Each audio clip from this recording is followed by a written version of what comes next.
Fantasy Faithfuls. How y'all doing this Monday? Let's tweet that we're live and get the quarterbacks up on screen because I saw that we had some weird screens up there. I hope the sound is good. I know I've had some issues with that in the past. Today, as I said, we're going to look at the quarterback rankings. I'm going to dig a little deeper into them compared to what I've done on the market share series, where it's just been touching on the different teams. But I will, as always, catch up a little bit what we got going on here on CST Fantasy.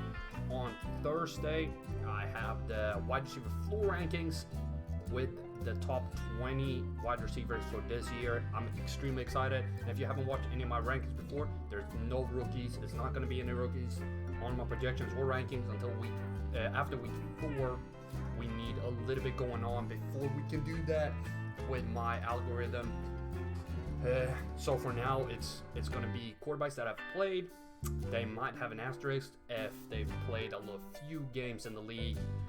You can see that Mahomes doesn't have one here, but he had one on my article on CSTFantasy.com because he's only played one season, so he gets an asterisk that his sample size is a little on the small side.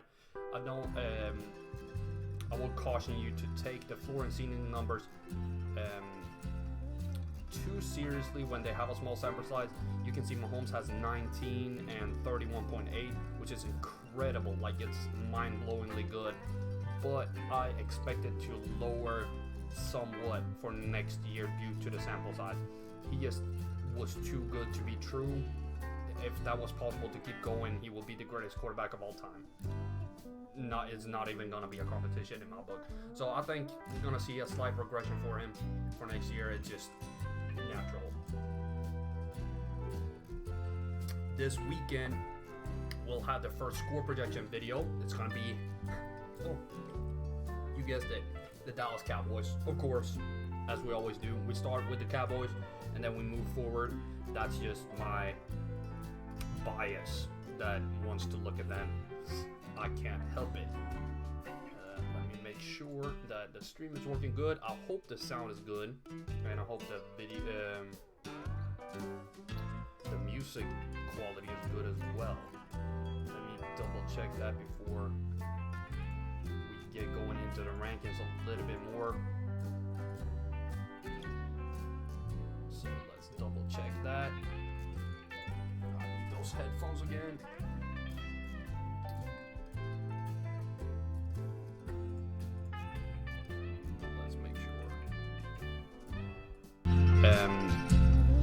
Too seriously. Can probably lower that music just a little bit.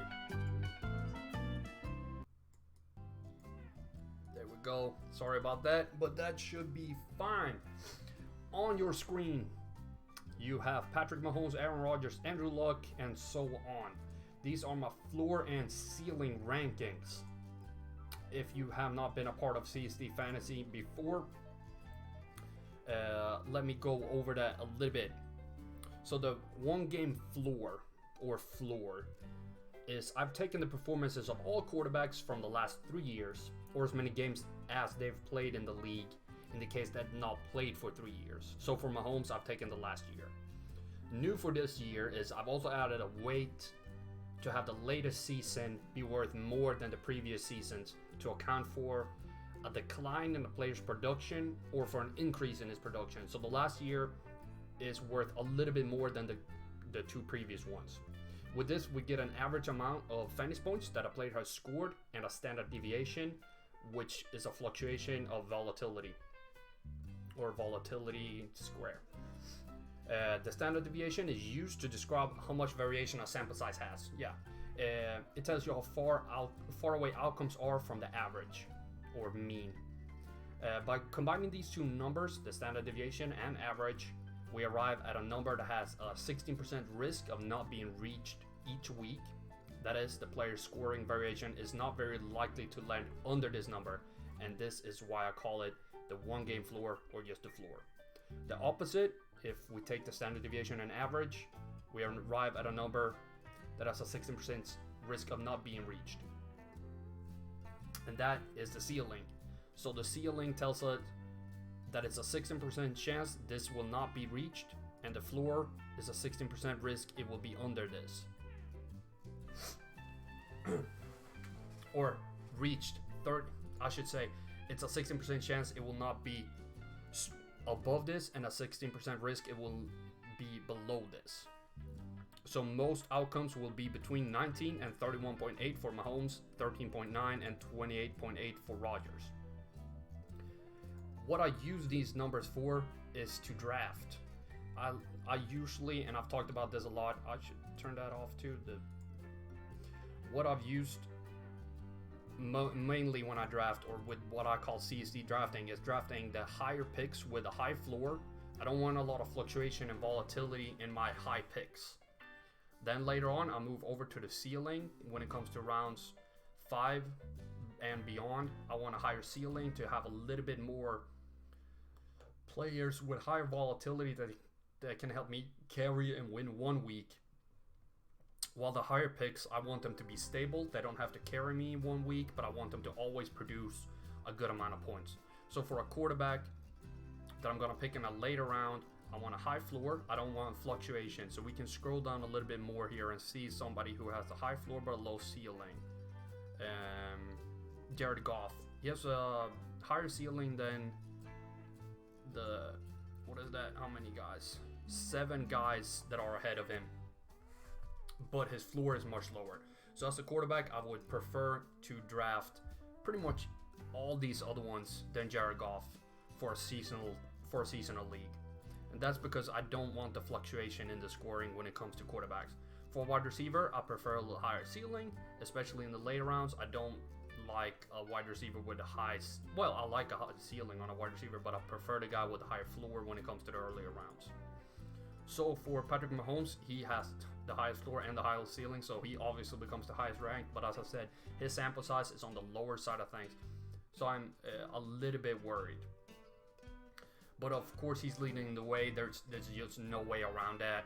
His 2018 season was something else when it came to fantasy scoring. And even though I'm talking about his sample size, he will still be my clear-cut floor leader and ceiling leader for quarterbacks going into next year. Rodgers and Luck are almost a tier of their own, right below 14 points when it comes to the floor.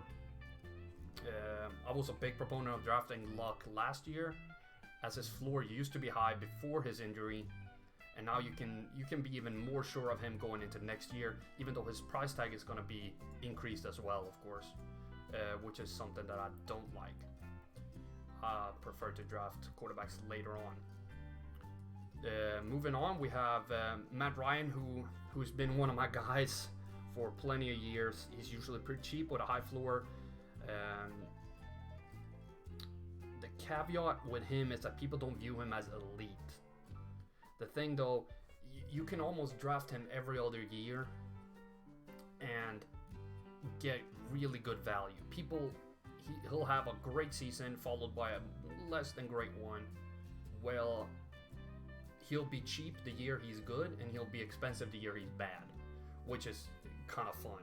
So he was quarterback 2 last year, so I'm afraid he's going to be a little too expensive for this year, but he has fallen and people are still not viewing him as good as somebody as Andrew Luck, Aaron Rodgers, even though he produces a ton of points in fantasy. So I hope he can stay cheap and we can get good value on Matt Ryan again for 2019. For Russell Wilson, we have payday, of course, and that comes a whole set of new problems.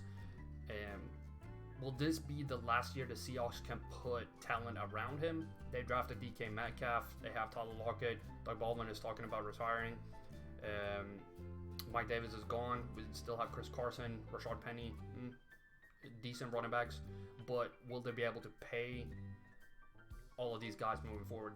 Metcalf is still there for a lot of years, but there will be a lot on Wilson's shoulders. But he's shown that he's been up to the task before, so I'm not extremely worried. When it comes to Baker Mayfield, in my breakdown of him, I talked a lot about how much I look forward to drafting him, but that was even before they acquired Odell Beckham Jr. And now I want him even more, but his price is just so high right now. I really like how he fits with Beckham, but and the top 10 floor, he's 9th right now, I want to say. Yes.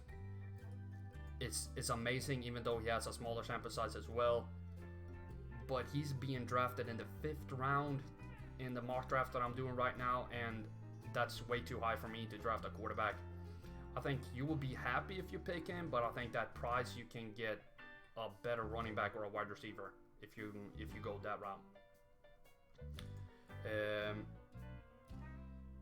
You can still get a quarterback with a pretty close floor to Mayfield if you move further down my rankings with Rivers, Breeze, and Roethlisberger. I wouldn't touch Cousins. I think the group of 13, 14, 15, 16 here with Cousins, Wentz, Garoppolo, and Prescott is a lot of uncertainty. Cousins should have been a lot better with the talent around him last year, but he wasn't. Wentz has been injured a lot, and the talent around him is getting older. The team is still really good, but that offense is kind of centric around Zach Ertz at the moment, even with Alshon Jeffrey. Garoppolo, we still haven't seen too much. I would like to put an asterisk on him. And Dak Prescott is kind of showing. I did a little analysis on him today earlier, and I really like his passing patterns, but he doesn't throw deep enough for me to be happy with his production. He really could throw deeper, more with Amari Cooper coming there, so that's interesting. You have the other 49ers quarterbacks who did not make it to my article online, but they actually have some pretty good numbers. I'm surprised they haven't been traded anywhere, but I guess we can still see about that later on.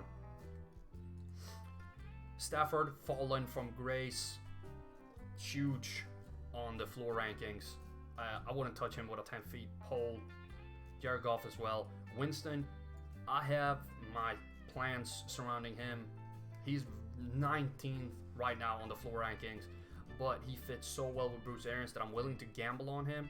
Maybe even pick up a second quarterback later on if he falls that far. Other than that, you see the rest of the names here. Undraftable in my opinion. I'm not touching Nick Foles. Ryan Tannehill is the second quarterback on tight ends. I'm not even touching the first quarterback on the tight ends. Josh Allen has an incredibly low floor, but we'll touch on him in a minute. Sam Darnold looks to take some few steps forward with Adam Gase as his coach. I like that. In my scheme fit video, I talked about that they have a pretty good fit with each other. Same with Derek Carr and Antonio Brown. I think Carr is going to benefit from that pairing more than Brown is. I think Brown's going to take a few steps back, even if I'm still extremely high on him, while Carr takes a few steps forward. So maybe place him above, I don't know, Andy Dalton after next year. That's not the best of endorsements, but it's still there. I see there's some people online here in the live stream. I would love to take any questions in the chat. I've just started using the event tracker, or what you want to call it, here on YouTube, so I'm not sure if this chat function is working, but feel free to ask anything about the numbers or any other fantasy topic that come to your mind. But so that's the floor. I love the quarterbacks with a high floor that I can draft late. So what I think, Matt Ryan is going to fall. Cam Newton will probably fall. People are high on Mayfield. He's going to be too expensive. Rivers, you can really get better value with Roethlisberger. Much better value. Because when the floor is even, go with the ADP and go with the guy with the higher ceiling. If the floor is the first thing you look for, then you look for the ceiling and the ADP, and you want the greatest value. I will do, of course, my regular best pick per round later on when we have more ADP to go on and more mock drafts. But for now, this is what I'm looking at. Because you can get Kirk Cousins 0.5 point floor lower, but a little bit more than 2 points higher ceiling. So that's a little bit better value to me. The same with Carson Wentz, even Dak Prescott over Rivers. And Mayfield is going to be, like I said, way too expensive. If I sort on ceiling, and as I said, the ceiling is taking all the games from the last 3 years that they've played, or every game they've played in the league, analyzing the average and standard deviation, putting a little bit more emphasis on the last season to arrive at a number that has only a 16% chance of being outscored each week. So Mahomes is still number one. His ceiling is just incredibly high every week. So going into the season, he's going to be my ceiling leader again, as he was with the floor. So we have, you can see Mahomes, Watson, and Rodgers. Rodgers and Mahomes are the only two guys that landed top 3 on both lists. So they're going to be the only two quarterbacks that I would be willing to draft in a round earlier than 7th. The combination of stability in their scoring with their game-winning upside make them extremely suitable to draft. You never have to worry about their bad weeks being too bad, and you can count on them to carry your team when they have a good week. Watson is, to me right now, behind Mahomes and Rodgers, because even if it wasn't top 3 in the floor ranking, it still has the 4th highest forward floor, while with the ceiling, we have to scroll. I missed him. All the way down here to find Andrew Luck. So he's 10 spots below, or 9 spots below Deshaun Watson. So Watson is 4th on the floor, while he's 2nd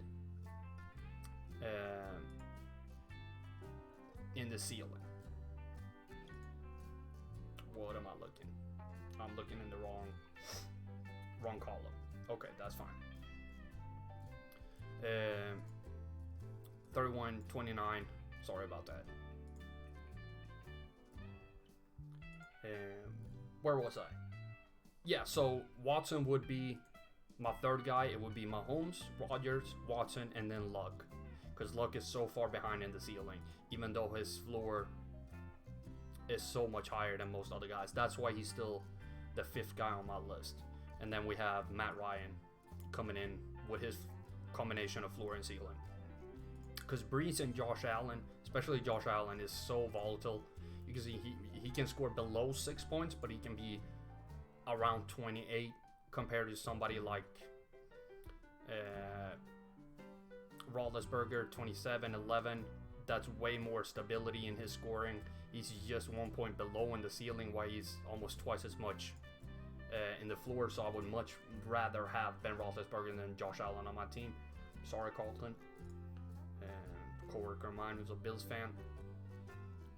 But Josh Allen will be extremely interesting in DFS and best ball with that ceiling. His floor is still way too low for me to be interested in a seasonal league, but for a game here and there, I love a high ceiling. And the asterisk that I would put to him is, of course, that the same reason with Mahomes, they have a very small sample size, meaning that any statistical conclusion should be taken lightly. And then Matt Ryan, of course, he's like in this 2nd tier of 3 guys, just with the floor. And the main thing with him, as I said before, is his ADP. I really hope that he falls a little further and people keep forgetting him and become super hype on like Kyler Murray, hoping he's going to be the next Mahomes that's just going to carry you. And I hope Matt Ryan just falls a little bit more. Jared Goff is a little higher here on the ceiling than he is on the floor. I am really scared of using him as a seasonal quarterback due to that floor being so much lower than a lot of these other guys. He does have value in fantasy though. He does have the 8th highest ceiling of the quarterbacks, and with that he has that DFS value and best ball, just like Josh Allen. And like I said before, I value the ceiling more for wide receivers and kickers, especially kickers, than I do for quarterbacks. So I would probably not draft Jared Goff as it is right now in a seasonal league. Roethlisberger, he's a fringe guy for me this year. He has the 7th highest ceiling. What's that, the 7th? Yeah. 7th highest ceiling and 8th highest floor. And he's never really been a floor guy, but he did race it in 2018. But he lost a B for 2019. So he's weird right now. There's just so much going on in Pittsburgh that I think you should hold off on drafting Big Ben at least to rounds 12 and beyond. Before that, I wouldn't really feel comfortable drafting him. Moving forward, we're coming to Andrew Luck, who was, like I said, I was a big proponent of him last year. He was my guy, and I was hoping to see a little higher ceiling for him going into 2019. So I'm a little disappointed. But he's right on that edge where you can't trust him to carry your team on a good week, but he's still not bad enough that you question why you even drafted him. He, like, that floor would just be super reliant. He's not gonna be the guy who puts up incredible numbers anymore, those like Mahomes type games, but he's still gonna be very good for you. And the same can be said for Russell Wilson. His best games are not the best, but they're still good enough that you will struggle to find guys that will outscore him when he's having a good day. And the gap down to Tom Brady is minimal, and the roles were reversed in the floor rankings, so I guess Wilson and Brady will come down to ADP. They're extremely closely ranked right now, even with Gronk gone.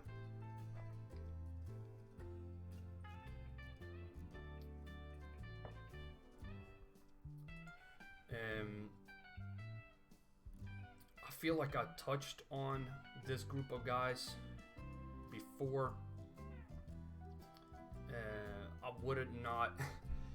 I don't think that Ryan Fitzpatrick should be a starting quarterback, but right now I guess is Josh Rosen the starting quarterback? I don't know, but I had to include him here.